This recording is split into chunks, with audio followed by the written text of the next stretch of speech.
and 3. It says, "Seek ye the Lord, all ye meek of the earth, which have wrought his judgment. Seek righteousness. Seek meekness." You saying that you saved, that's not meek. You just know, huh? No. Because they think they're saved from sin, when at any point in time you can continue therein. You can do the same manner of bullshit. So no, you're not. We still in the flesh. Paul said, "In my flesh dwelleth no good thing." So if the flesh beat the war that's between the flesh and the spirit, all right, if the flesh wins, then guess what? How are you saved? Because you're doing all manner of things that's contrary to the scriptures and contrary to what the Most High desires. All right? It says, "Seek righteousness, seek meekness.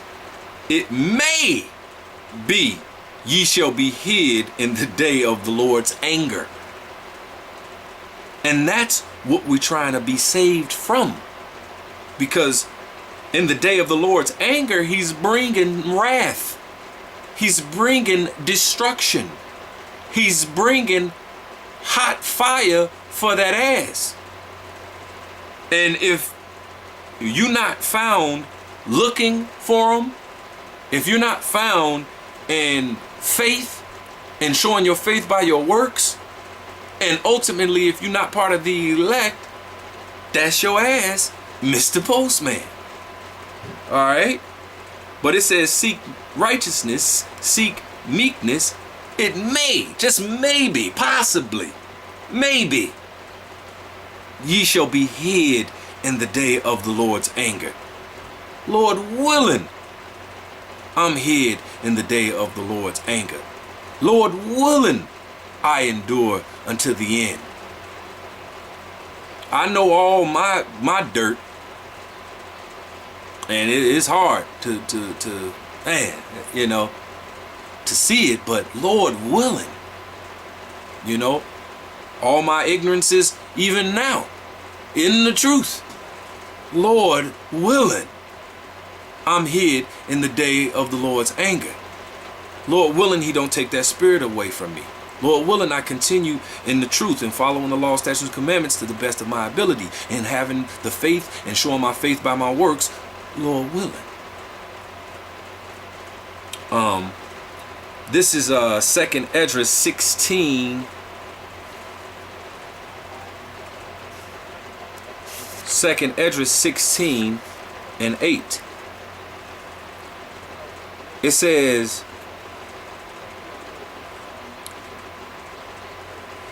"The mighty Lord sendeth the plagues, and who is he that can drive them away?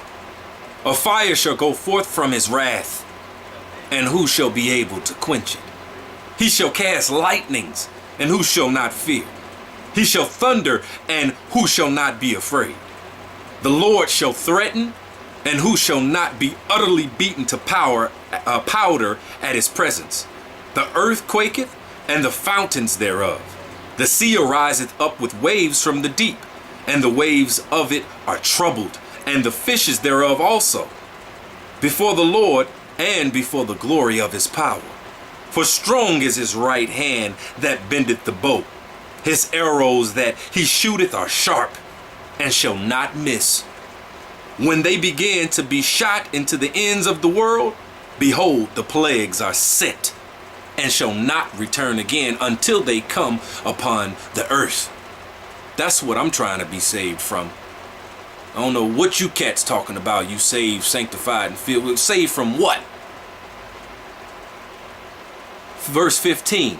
"The fire is kindled, and shall not be put out, till it consume the foundations of the earth.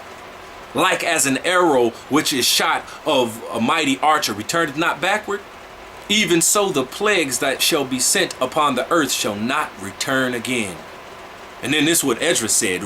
Esdras did all these wonderful works, showing himself a man of the Lord. But he still was meek enough and humble enough to say, verse 17, "Woe is me. woe is me. Who shall deliver me in those days? He said, woe is me. And I share the same sentiment, you know. But I thank the Most High for choosing me to have the gift of faith so far. And Lord willing, I endure to the end. And that's how our minds should be. You know, we can have confidence. There ain't nothing wrong with that. You know. But at the same time, it's still, he said the righteous scarcely is going to be saved. Scarcely. By the hairs of their chinny chin chin, just made it under that thing that was closing, that wall that was coming down. Like Indiana Jones grabbed my hat at the very end. Shit. God damn it. Almost got me, but hey, all praises to Yahweh Shem Yahweh Shai. That's what I want to say. I want to hear, hey, well done, thy good and faithful servant. But you can't hear those words unless you endure to the end and you are part of the elect. All right? But at least right now, we who are in this truth, all right, that's teaching these same things, at least we have hope. Because, you know, these so-called Christians that's claiming that they saved, they don't have hope.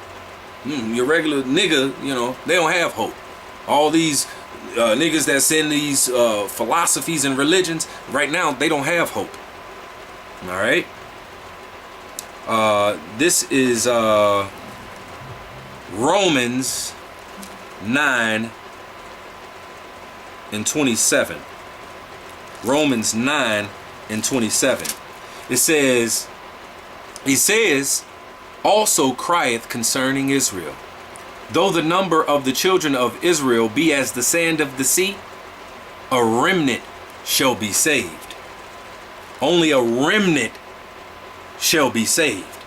So you got these preachers talking about, hey, everybody, if you come, you know, this, that, and other thing, and no, because it's only a remnant that's going to be saved. All right. And that remnant is numbered right here in the scriptures. All right. This is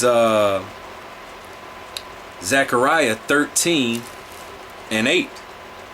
It says, and it shall come to pass that in all the land, saith the Lord, 2 parts therein shall be cut off and die. That's a prophecy. So it will happen. 2/3 of our people shall be cut off and die. So they have to pay their own way into the kingdom, which is through death. Yahweh's blood didn't cover the 2/3. All right. So then they're going to be in that destruction. Now, the 2/3 will be saved out of that destruction, but not before. See, the 1/3, they won't have to deal with the destruction at all. All right, not one iota are they going to have to deal with that, the ICBM missile fire and the fire from the chariots. All right, the elect will not have to deal with that, but the 2/3 will. They have to die, and then ultimately they'll be brought back and saved from that predicament. All right, but I don't want that predicament. I don't want not one piece of it. All right. And my last scripture for right now is 2nd Esdras 9. 2nd Esdras 9 and 14. It says, then answered I and said, I have said before, and now do speak, and I will speak it also hereafter, that there be many more of them which perish than of them which shall be saved. Which shall be saved. Not saved, but shall be saved. All right, there'll be many more of them which perish, because the 2/3 is a bigger number. All right, we already know the other nations, you know, and Esau and them, they done. You know what I'm saying? They shall be destroyed. All right, but 1/3 of our people shall be saved. along with the elect and the 1/3. All right. Well, let me say the 144 and the 1/3 shall be saved. Shall be saved. Not they are saved, but shall be saved. And it's already written that they will be. All right. And it's already written who that is. But we as men, we don't know 100% that we are part of that. But we that's in this truth and that's teaching this, and those that have faith, has hope. All right. So that's it for now. Lord willing, you brothers and the sisters that do watch was edified. All right. And with that, I want to give all praises, honor, and glory to Yahweh, Ba'ashem, Yahweh Shah. Double honors to the apostles of GMS. Salutations to all the Akim around the world that's pushing this truth, all right, in sincerity. And with that, I'm going to say shalom, death to America.